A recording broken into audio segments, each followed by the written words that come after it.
নমস্কাৰ বন্ধুসকল, মই হাতীমে আজি আকৌ আপোনালোকৰ মাজলৈ উপস্থিত হলোহি।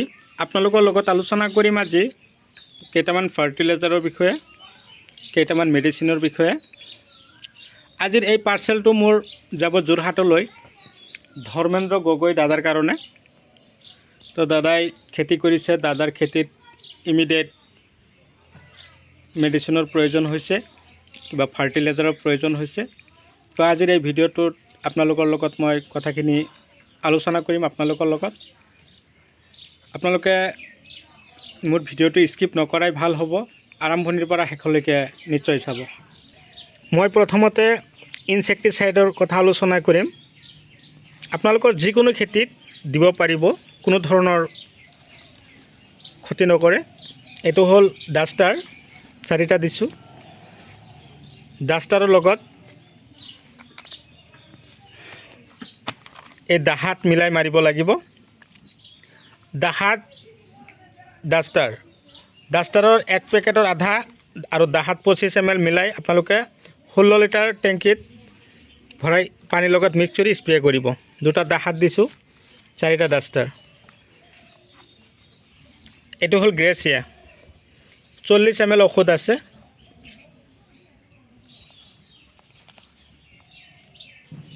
চাৰি টেংকি বনাব, প্ৰতি টেংকিত 10 ml। কিছুমানৰ গছৰ পাতবিলাক কোচ খাই যায়, মুজুংগা মাৰি দিয়ে, ব্ৰেক মাৰে। তাৰ কাৰণে গডৰেজ এগ্ৰোভেট কোম্পানীৰ যিটো গ্ৰেচিয়া সেইটো স্প্ৰে কৰিব।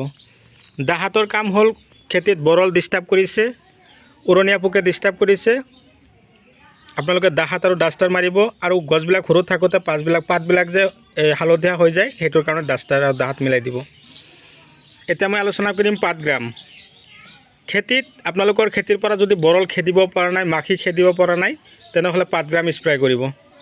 প্ৰতি টেংকিত 25 ml কৈ দিব। এইটো লিকুইড হয়, 2টা দিছোঁ। এতিয়া আলোচনা কৰিম ভিটামিন। মই যে ভিডিঅ'ৰ মাজত কৈ থাকোঁ যে আপোনালোকে আপোনালোকৰ খেতিত ভাল ফলন পাবৰ কাৰণে এই চাওক ৰজোতা, RUJUTA, এই ৰজোতা ভিটামিন দি দিব।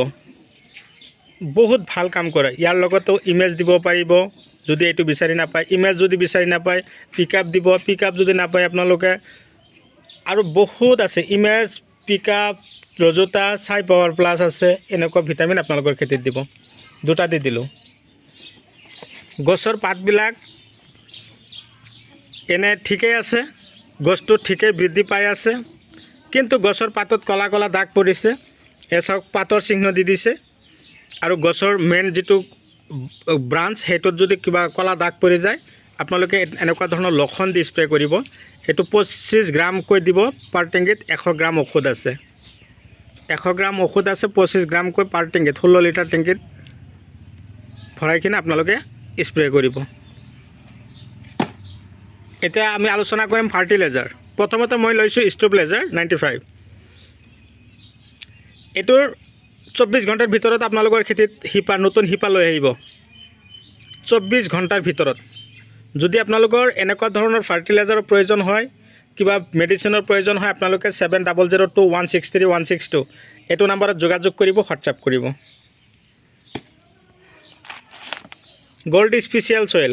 যদি আপোনালোকৰ খেতিত ফলনবিলাক চিকচিকীয়া নহয়, গছৰ ধৰণটো ভাল নহয়, পাতবিলাক ডাঙৰ নহয়, সৰুৱে থাকে, গছটো বৃদ্ধি নহয়, গল্ড স্পেচিয়েল চইল দিব।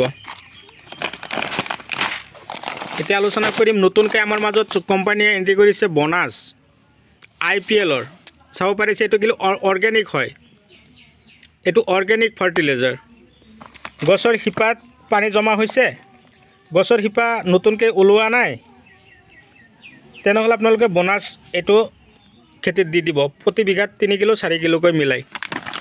আৰু এটা ফাৰ্টিলাইজাৰ দেখুৱাই আছোঁ আপোনালোকৰ, বায়'লজিকেল ফাৰ্টিলাইজাৰ IPL-ৰ। ইমানেই ভাল, যদি আপোনালোকৰ গছৰ হৰমনৰ ভাল কাম কৰা নাই, শিপাৰ প্ৰব্লেম, পানী জমা হৈছে, শিপাত যদি এনেই ডাঙৰ ডাঙৰ শিপাবিলাক ঠিকেই আছে, কিন্তু সৰু সৰু শিপাবিলাক ওলোৱা নাই, সৰু শিপাবিলাক কিন্তু গছে বেছি খাদ্যৰ যোগান ধৰে। এনে গছে কিন্তু খাদ্যৰ যোগান ধৰে গছৰ পাতৰ সহায়ত, পত্ৰ শৰীৰৰ সহায়ত, কিন্তু শিপা যদি গছৰ ঠিক নাথাকে, তেনেহ'লে গছৰো খাদ্য ঠিক নহয়। এতিয়া আলোচনা কৰিম মাৰ্বল। ভিডিঅ'ৰ মাজত অলৰেডি আপোনালোকক কৈ দিওঁ মাৰ্বল এনেকুৱা ধৰণৰ ফলন আহিব গছত।